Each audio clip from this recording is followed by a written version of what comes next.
The Buddha said that the question that lies at the beginning of discernment is, what when I do it will lead to my long-term welfare and happiness? What when I do it will lead to my long-term harm and suffering? It's a question that's aimed at the future. In other words, you focus on what you're doing right now, but you think about what the long-term consequences are going to be. There's some people think that we focus on the present moment so much that we should forget about the future, not even think about it. Some say that if you say you're doing something now for the sake of the future, you're getting in the way of the awakening that could happen right now. And at some point in the future that will be true, but it's not true yet. It's like when the Buddha talks about focusing on the present moment. It's not for the sake of the present moment itself. It's because there's work to be done there, because there are dangers lying down the road.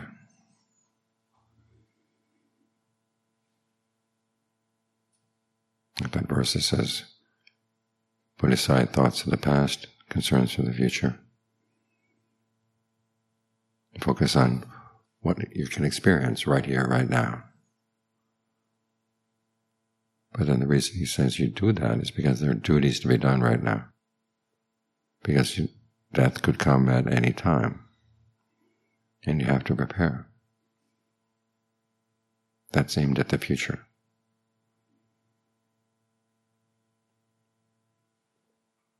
But you get to the future. You provide for the future by doing wise things in the present moment. Like when you're generous, you give away something, and that means you have to deprive yourself of the pleasure you could get from consuming whatever that was. But you see, there's a greater pleasure that comes when you are able to give. There's a feeling of wealth. You have enough to share. So that's a benefit right in the present moment, but also will develop good qualities in the mind that will serve you well down the line. You learn to appreciate your freedom of choice. You could have not given the item, but you choose to give it. In fact, that's probably one of your first experiences of freedom of choice, when as a child you were able to give something to somebody else. Not because you were told to give it, but simply because you wanted to. You could say no to your greed, no to whatever selfish ideas you might have. It gives you a sense of power. And you know you're doing something good for other people. And it will serve you well down the line. You learn that over time. The same with the precepts. There are lots of things we may like to do that would break the precepts, but when we can say no, there's a sense of honor that goes with that. You realize that you can live in this world without harming others. And you can say no to your less than honorable desires. And the fact that you're able to maintain a precept develops good qualities in the mind. You have to keep the precept in mind. That's mindfulness.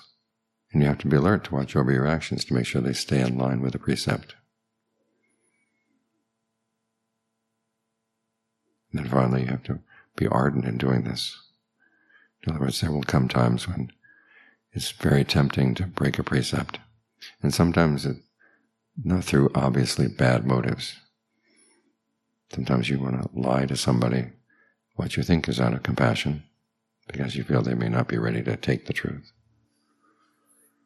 But then you realize that if you do that, after a while they'll catch on to the fact that you have misinformed them, misled them, and they're not going to trust you. So it's better for the long term that you develop trust.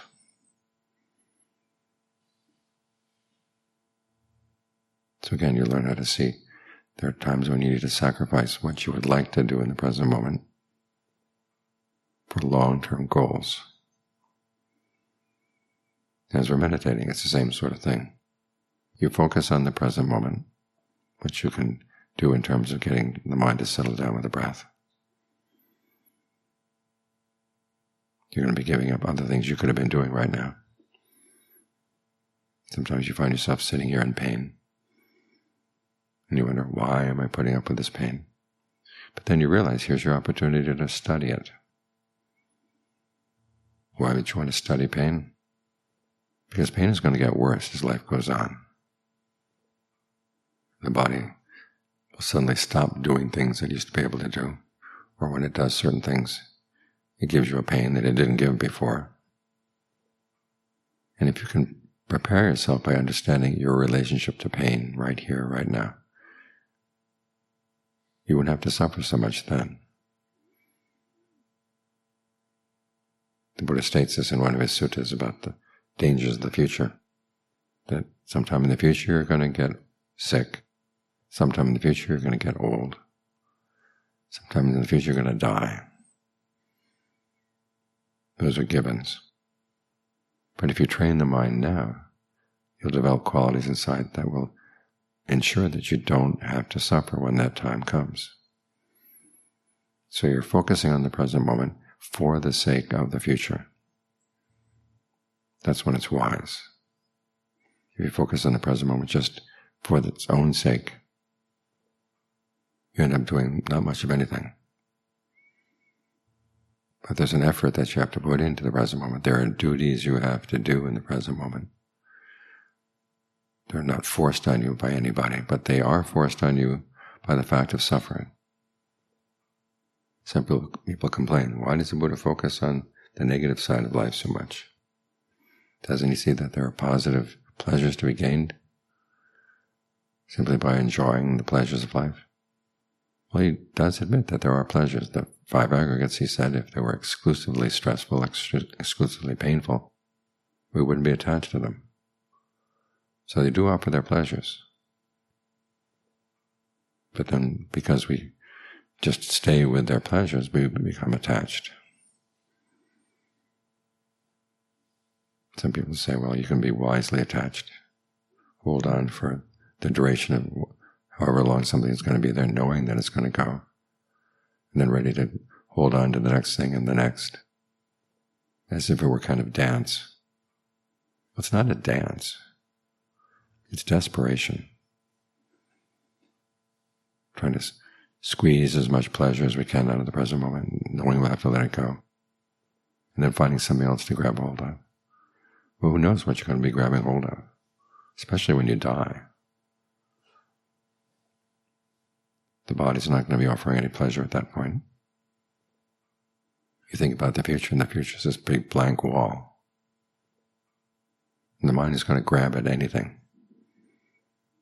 So when it's forced out of the body, if it hasn't been trained, it's going to grab hold of whatever. So again, there's a need to train the mind so it can control its urges, and so it's not pushed around by pleasure or pain. So we focus on the painful side of these things so we can prepare. He says, because there is an unpleasant side to the aggregates, that we realize that we can't hold on. We've got to find something better. And there is something better. It's not past, present, or future. There's an awareness that lies outside of space, outside of time, which can be found when you let go of your passion and desire for the things of the senses. So that's going to be in the future when you find it. Because when you get to it, it will be an experience that comes out of the present moment. But at this present moment, it's not happening. So you focus on what you can do right now to prepare for that. What are your duties right now? In terms of the Four Noble Truths, they're to comprehend suffering or stress, to abandon the cause, to realize cessation through developing the path. Dogen, the Zen master, makes the point that the duties of the last 2 truths actually come together. And by focus on developing, you're going to find in the midst of the developing, you're going to find the realization of the cessation. That doesn't mean they're the same thing. Just that give all your attention to what you have to do right now. And don't try to second guess what's going to come down the line, how far away it may be. The Buddha makes that point again and again. You have no idea when the moment of awakening will come. But you just keep on doing the path, making sure you do it right as well as you can. Focus on your duties right now, and they'll lead to a bright future.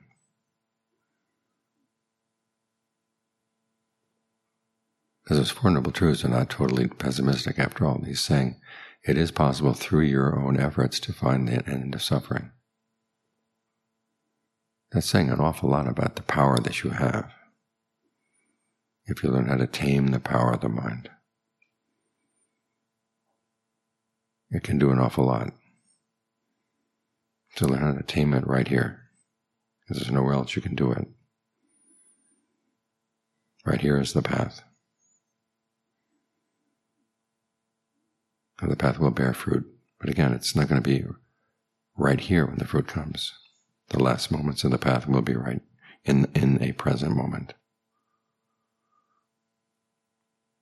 But then they'll take you outside.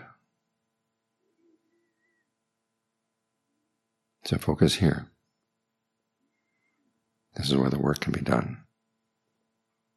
And it's good work, both in the doing and in the results that will come down the line.